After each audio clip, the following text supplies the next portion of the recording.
Bir sual izahı ilə qarşınızdayıq. Qeyd olunur ki, qanunvericilik hüququ var, amma konstitusiyaya sorğu vermir. Uşaqlar, qanunvericilik hüququ kimlərdədir? Baxın, bura mən yazıram papa sözün, qanunvericilik təşəbbüs hüququ və üzərinə 40 min seçki hüququ olan vətəndaş və bir də deputatları bura aid eləyirik.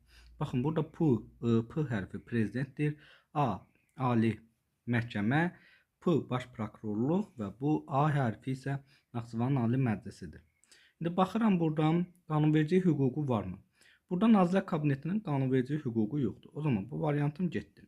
Bəs konstitusiyaya sorğu vermir deyil. Konstitusiyaya sorğu verməyənlərdə, baxın bu 40 min seçki hüququ olan vətəndaş konstitusiyaya sorğu vermir. Sorğu verənlərdə isə, baxın konstitusiyaya sorğu verənlərdə əlavə ombudsman da var. Onu da qeyd edin və burada deputat yox, Milli Məclis istifadə olunacaq. Ona görə doğru cavabımız D variantıdır.